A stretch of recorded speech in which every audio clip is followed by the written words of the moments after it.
What's up, YouTube? Today I'm bringing you an update to my Templar PvP bow build. I put out a build video about a year ago on my Templar Archer build.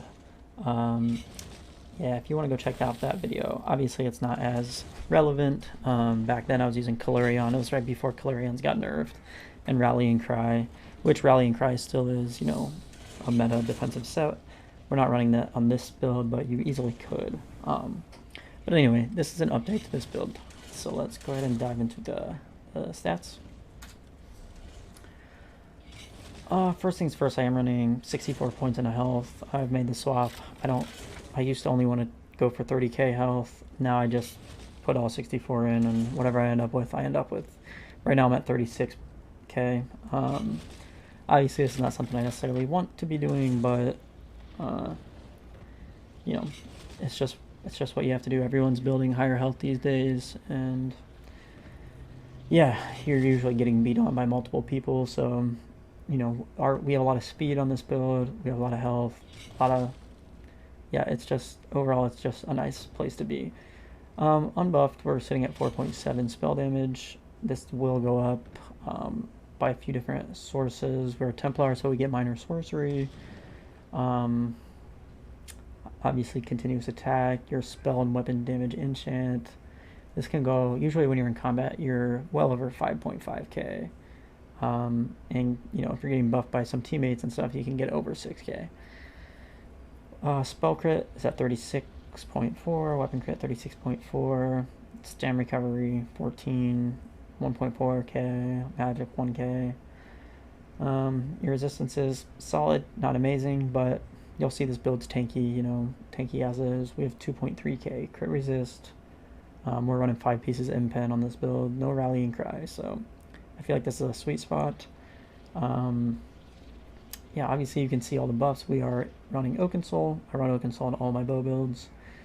You can kind of do a 2-bar bow build, but I don't know. When I start doing 2-bar, I feel like I need to go dual wield Ice Staff, and it just kind of gets boring doing that on every single class over and over to me. All of my bow builds are kind of themed, and so honestly that's the way I have fun playing this game, kind of a themed build. I'm still in pretty good sets, as you'll see. It's not completely meta, but it gets the job done.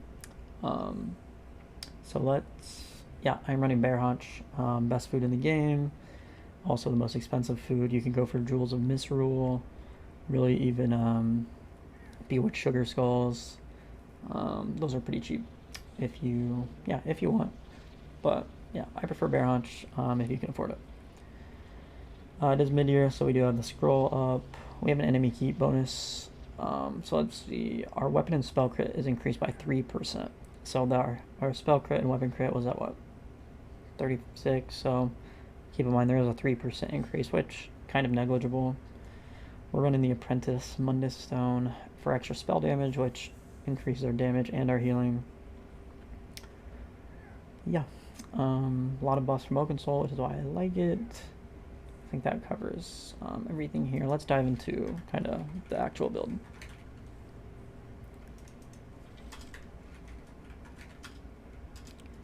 Okay, maybe we'll get here.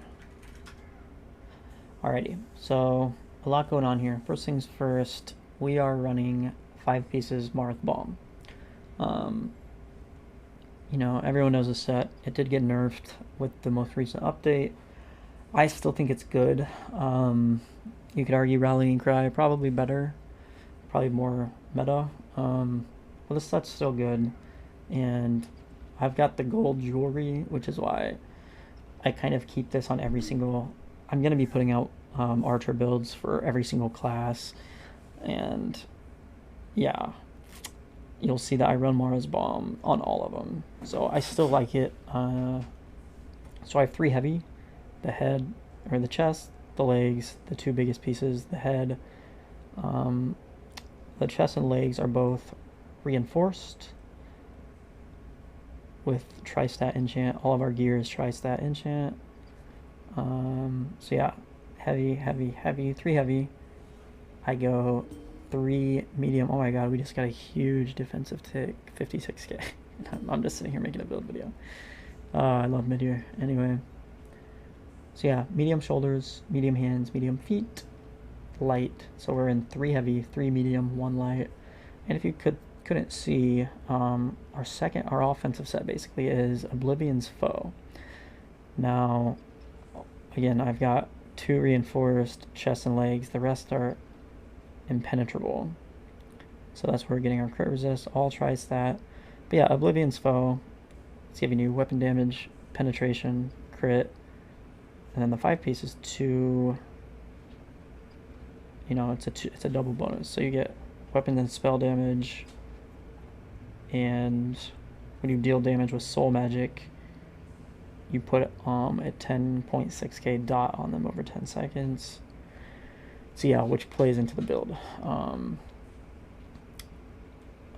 then obviously we have 1 piece of trainee. We have 1 extra spot. You could go for like a 1 piece monster set if you rather. I'll go for the extra health, 1.4k. So yeah. Oh, and Oaken Soul, obviously. Our jewelry is all bloodthirsty and all weapon damage. And now that I look at this, well, yeah, you can play around with whether you want the extra stamina recovery or magic recovery. You could swap this to a spell damage.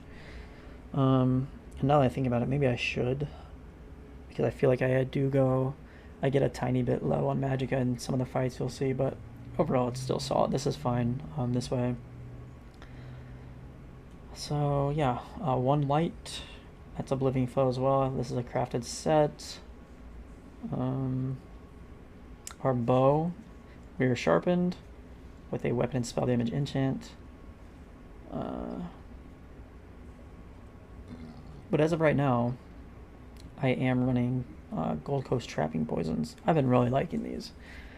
It does suppress your weapon and spell damage enchant, but I don't know. I really like, because we don't really have, other than our ultimate, which is Meteor, a way to CC, and this is just a little extra control on our enemies. So yeah, whether you want the poison or not, I like these a lot. You could run Escapist. You could run the draining poisons. I do that sometimes. But yeah, that's what we've got right now. Our skills, so our spam bowl is focused aim. Deals 8.5k damage and inflicts them with minor breach. So basically we get 3k more pen, so we're around 10k pen. Yeah, and so actually let's dive into the skills, because all these skills kind of play into each other. Focused aim, so let's look at your bow passives. Obviously you want all of these. When you're at longer range, you can get a damage bonus of up to 12%. You're getting more crit chance. Reduces the stamina cost of your focused aim. Nice. Now this Hawkeye is kind of important, where you're making sure you're weaving all of these skills together. Because dealing damage with a light attack or a heavy attack, which is good to be doing kind of when you're getting lower on stamina, increases the damage of your bow abilities by up to 5% for 5 seconds, and it stacks up to 5 times. So basically, every single time you're weaving, one of these, weave, another one, you can get up to 25% extra damage on your focused aim. Which is pretty significant, especially if you're at long range. So if you're at the longest range possible, 5 stacks of Hawkeye, it's a 37% damage increase. So very solid. And then this is my favorite part of the bow build. Grants you major expedition when you use roll dodge. So it's increasing your movement speed, which is just huge. And we're a wood elf. I don't think I touched on that. So we already get increased movement speed and extra physical and spell pen, stamina recovery, max stamina, and disease and poison resistance, which it's nice. It's not amazing, but it's nice to have. Let's see. Oh, and actually, don't sleep on Acrobat. This is one of the few, of the first passive abilities for each race that I like. It increases your fall damage taken by 10%. That's pretty solid when you're outnumbered and kiting, and I do that a lot in these bow builds. So that's significant. Yeah, I love Wood Elf. I love Wood Elf for these builds. All of my characters, I have one of every class. I play bow builds on all of them. They're all Wood Elf. But you could, you could get away with Dark Elf, Khajiit, Orc, really any race. So our second skill is Consuming Trap. This is the skill that activates our Oblivion's Foe set. Basically, what the concept of this build is you're an archer, you do have focused aim, which is your spammable, but we're loading them up with dots. So 3 dots: Consuming Trap, Structured Entropy, Vampire's Bane, and then basically 4 because, Consuming Trap puts Oblivion's Foe on them. So this is 16.5k over 20 seconds. This is 19.5k over 24 seconds. 20k over 32 seconds. And Oblivion's Foe, 10k over 10 seconds. So it's honestly like around 4k, per second on the enemy. And after that, you're like spamming them with focused aims. You throw in a meteor or the bow ultimate, which I've done too. It's just a lot of damage, and it's fun. It's a fun play style and like role play, way to kind of role play your build. I always, as I described this build in the first video, I like to think of it as a Magicka archer. That's kind of the way I play this build. And the beautiful thing is, so all those dots play so well with the focus aim and stuff, but like all of these dots do something for you. They're not just damage. So this, not only does it proc your Oblivion's Foe, but it's an insanely underrated sustain skill. If you kill an enemy, especially like when you're outnumbered and stuff, this is huge. When you kill an enemy, and that's afflicted by your Consuming Trap, which every person you kill should be, you heal for 10k. You restore 3.1k Magicka and 3.5k stamina. It's just huge. I mean, it's really underrated. Structured Entropy, we're using the healing version because we don't need the major sorcery from Degen. This heals you for almost 2k, 1.8, almost 2k every 2 seconds. And you can put this on multiple people, just like you can put Oblivion's Foe in the sustain skill. Like, you could put this on 10 people. If they all die, you're getting all of that as healing and stuff. You can put this on 10 people. You're getting however much that is, 2k times 10, 20k every 2 seconds. I mean, it's just... And then Vampire's Bane, you already have major prophecy and savagery from Oakensoul, so that's kind of lost on this build, but the thing is, it is a dot, which we like, and it activates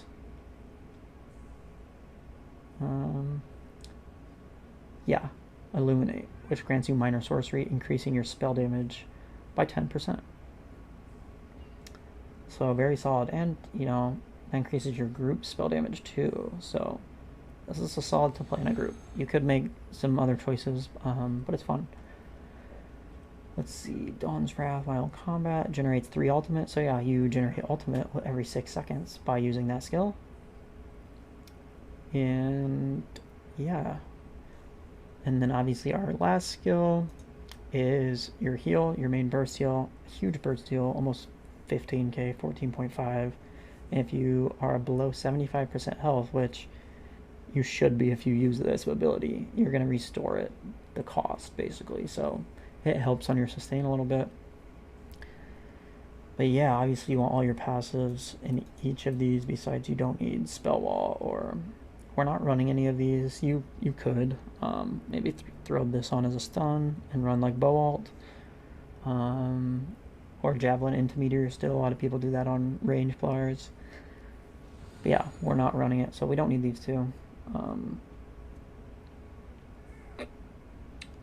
Yeah, what else? You want all of those. Mage's Skill, obviously all of those.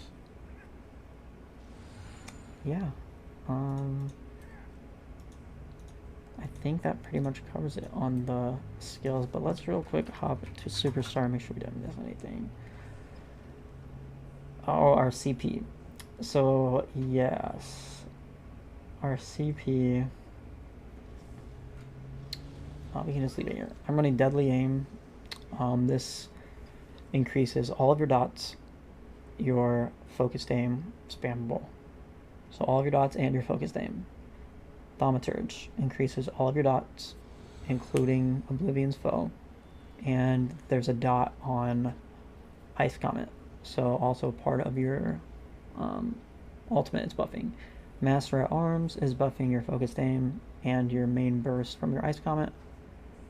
And focus mending is just 10% healing. So, which I think that helps our structured entropy and your burst heal Honor the Dead. You could run mitigation like Ironclad if you wanted, but this is what I like. Red Tree Celerity, movement speed. This is what all of my builds run in the Red Tree. Survival Instincts, Relentlessness for major protection, and Pain's Refuge. Green Tree, the same, all of my builds run this. Gifted Rider, Steed's Blessing, Rationer, Liquid Efficiency. Yeah, and I think with that said, I am running tripods. You pop a pot, your stamina recovery is at 1.8k, magic at 1.3, and all of those effects stack with, your Okatsul. So you have a ton of buffs on you at all times, just a ton. Yeah, let's go ahead and jump into the gameplay.